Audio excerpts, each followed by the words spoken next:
உலகக்கோப்பை தொடரில் பங்கேற்க வங்கதேச அணி இந்தியாவுக்கு கட்டாயம் வர வேண்டும் என்று ஐசிசி சார்பில் கூறப்பட்டுள்ளது. வங்கதேசத்தில் மாணவர் தலைவர் ஒருவர் கொல்லப்பட்டதை தொடர்ந்து அங்கு மாபெரும் வன்முறை மூண்டது. இந்த கலவரத்தின் போது இந்து மதத்தை சேர்ந்தவர்கள் அடித்துக் கொல்லப்பட்டனர். இது இந்தியாவில் அதிர்ச்சியை ஏற்படுத்திய நிலையில் வங்கதேசத்தில் நடைபெற்ற இந்த நிகழ்வை கண்டித்து பல்வேறு இடங்களில் போராட்டங்கள் நடத்தப்படுவதோடு இந்த நிகழ்வு ஐபிஎல் விளையாட்டிலும் எதிரொலித்தது. 2026 ஐபிஎல் சீசனுக்காக ஏலத்தில் கொல்கத்தா நைட் ரைடர்ஸ் அணி வங்கதேசத்தை சேர்ந்த வேகப்பந்து வீச்சாளர் முஸ்தபிர் ரஹ்மானை 9.20 கோடி ரூபாய்க்கு ஏலத்தில் எடுத்தது. வங்கதேசத்தில் இந்துக்கள் மீதான வன்முறை அதிகரித்துள்ள நிலையில் வங்கதேச வீரர் முஸ்தபிர் ரஹ்மானை கொல்கத்தா அணி ஏலத்தில் எடுத்தது இந்துத்துவ அமைப்பினர் மத்தியில் விமர்சனத்தை ஏற்படுத்தியது.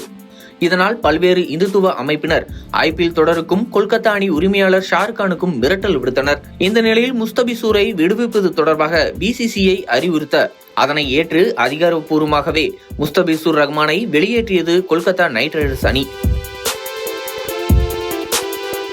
பிசிசிஐயின் இந்த நடவடிக்கைக்கு வங்கதேசத்தில் கடும் எதிர்ப்பு கிளம்பியுள்ள நிலையில் ஐபிஎல் தொடரின் ஒளிபரப்புக்கு தடை விதித்துள்ளது வங்கதேசம். மேலும் இந்த ஆண்டு இந்தியாவில் நடைபெறும் T20 உலகக்கோப்பையில் வங்கதேச அணி ஆடும் போட்டிகளை வேறு நாட்டுக்கு மாற்ற வேண்டும் என்றும் ஐசிசிக்கு வங்கதேசம் சார்பில் கோரிக்கை விடுக்கப்பட்டுள்ளது. வரும் பிப்ரவரி மாதம் உலகக்கோப்பை போட்டிகள் தொடங்க உள்ள நிலையில் வங்கதேசத்தின் இந்த கோரிக்கை பரபரப்பை ஏற்படுத்தியது.